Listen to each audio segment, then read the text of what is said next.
teman-teman, nama saya Audrey. Saya bersekolah di SD Mardiwaluya, Sindanglaya, Cipanas, Cianjur, Jawa Barat. Saya kelas 3. Hari ini saya ingin menceritakan cerita rakyat dari Jawa Barat yang berjudul Asal-usul Gunung Tangkuban Perahu. Selamat mendengarkan ya. Alkisah, di sebuah kerajaan di Jawa Barat, hiduplah seorang putri raja yang cantik jelita bernama Dayang Sumbi. Ia sangat gemar menenun. Pada suatu hari, ketika ia sedang menenun, tiba-tiba benang pintalannya terjatuh dan menggelinding sampai keluar istana. Ketika itu ia merasa malas untuk mengambilnya. Tanpa berpikir panjang, ia pun berkata, "Siapapun juga yang bersedia mengambilkan benang tenunku yang terjatuh. Jika ia perempuan, akan kujadikan saudaraku. Dan jika dia laki-laki, akan kujadikan suamiku." Tiba-tiba datanglah seekor anjing hitam mengambil benang tenun miliknya. Anjing itu bernama Tum. Dayang Sumbi pun terpaksa memenuhi janjinya. Ia pun menikah dengan Tum yang adalah titisan dewa yang dipotong menjadi hewan dan dibuang ke bumi. Waktu berlalu, Dayang Sumbi pun mengandung dan melahirkan seorang anak laki-laki yang tampan yang diberi nama Sangkuriang. Ia sangat gemar berburu.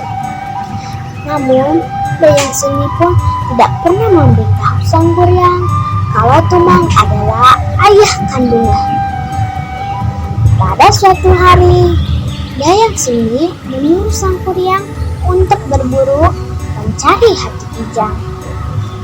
Maka berangkatlah Sangkuriang ditemani Tumang yang tidak lain adalah ayah kandungnya. Setelah beberapa lama di dalam hutan, Sangkuriang melihat seekor kijang yang sedang berdiri di balik semak belukar.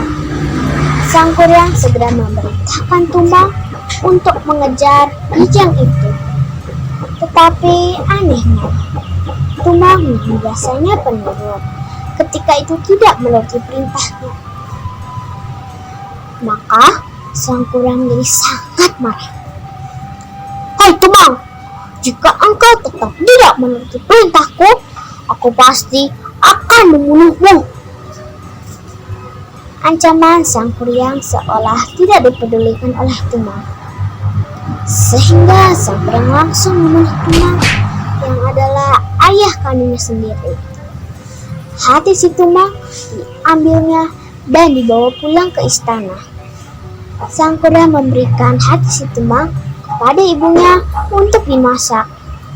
"Ibu, aku pulang. Aku membawakan hati kijang untuk ibu."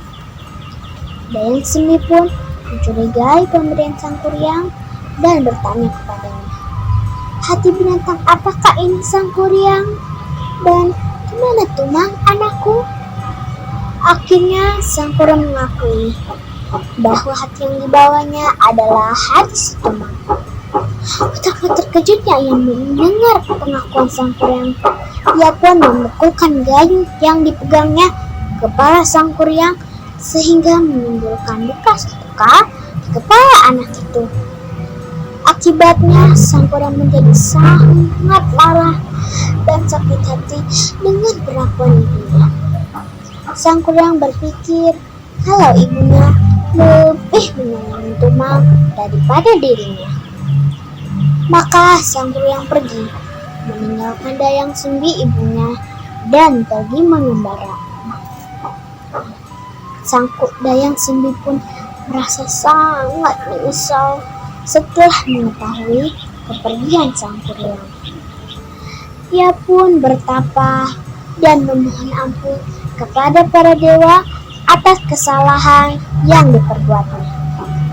Para dewa pun menerima permohonan maafnya dan mengaruniakan Dayang Sumbi kecantikan abadi sehingga ia tampak selalu muda. Tahun berganti tahun, Sang Kuryang tumbuh menjadi pemuda yang gagah dan tampan. Setelah lama hidup di perantauan, Sang Kuryang rindu untuk kembali ke kampung halaman. Maka ia pun pulang ke kampung halamannya. Setelah ia tiba di kampung halamannya, Sang Kuryang terpesona atas kecantikan Dayang Sumbi yang abadi. Ia tidak menyadari bahwa perempuan yang cantik itu adalah ibu kandungnya. Dan juga Dayang Sumbi tidak menyadari bahwa pemuda yang gagah dan tampan itu adalah anak kandungnya. Oleh karena saling mencintai, mereka berdua berencana untuk menikah.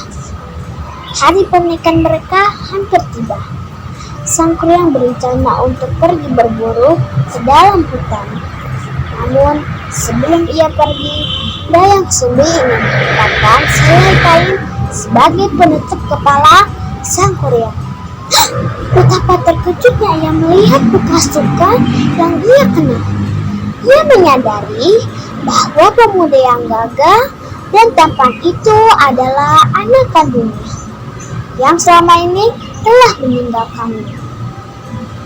Sejak saat itu, ia mulai berpikir keras untuk mencari cara supaya ia bisa menikah dengan Sang Kuryang.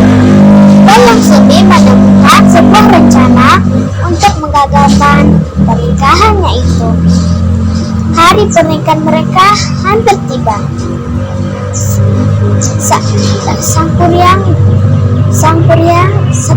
Kuryang pulang dari berburu di hutan, Dayang Sumbi menyambutnya sambil berkata, "Sang Kuryang, jika kau hendak menikahiku, maka ada 2 buah syarat yang harus engkau penuhi." Syarat apakah itu, Dayang Sumbi? "Malam ini aku ingin engkau membuat bagiku sebuah bendungan di Sungai Citarum. Di samping itu, engkau juga harus membuat sebuah perahu yang besar. Semua itu harus selesai dalam 1 malam." Mendengar permintaan Dayang Sumbi dan kasihnya yang besar kepadanya, Sang Kuryang bersedia menanggapi permintaannya. Baiklah, Dayang Sumbi, semua permintaanmu itu akan aku lakukan. Dengan segala kesaktian yang dimilikinya, Sang Kuryang bertapa ke tengah hutan untuk meminta para makhluk gaib yang selama ini telah menjadi sahabatnya. "Hai para makhluk gaib yang ada di hutan ini, aku ingin kalian menolongku membuat bendungan dan perahu yang besar sebelum fajar pagi ini tiba." Permintaan Sang Kuryang disambut dengan baik oleh para makhluk gaib. Mereka bekerja sepanjang malam untuk membuat bendungan dan perahu yang besar itu. Ketika dilihat oleh Dayang Sumbi bahwa bendungan dan perahu yang besar itu sudah hampir selesai, maka hatinya sangat ketakutan. Ia pun memohon kepada para dewa agar pekerjaan Sang Kuryang dapat digagalkan. "Oh, para dewa yang baik hati, tolonglah aku, buatlah agar fajar pagi dapat dipercepat." Para dewa pun mengabulkan permintaan Dayang Sumbi sehingga langit berubah menjadi warna jingga dan matahari mulai menampakkan sinarnya.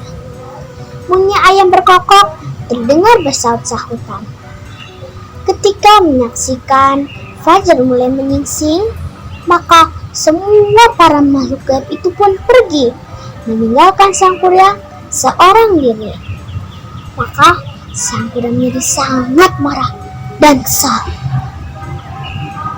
"Aku tidak percaya dengan semua ini. Mengapa fajar pagi datang begitu cepat? Dayang Sumbi, mengapa kamu melakukan semua ini?" Dayang Sumbi pun menjawab, Aku tidak bisa menikahimu, Sang Kuryang. Aku ini ibumu, anakku. Tidak mungkin! Teriak Sang Kuryang. Dan oleh amarah yang besar, Sang Kuryang menghancurkan bendungan yang dibuatnya, sehingga menyebabkan banjir bandang ke seluruh desa.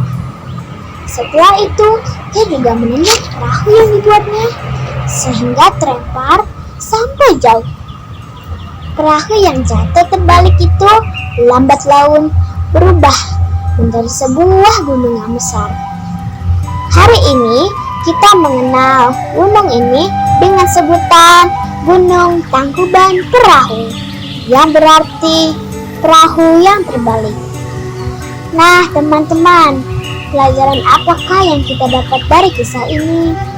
Kita belajar yang pertama, kita tidak bisa memaksakan keinginan atau kehendak kita kepada orang lain. Dan kejujuran selalu mendatangkan kebaikan dalam hidup kita. Terima kasih, sampai jumpa.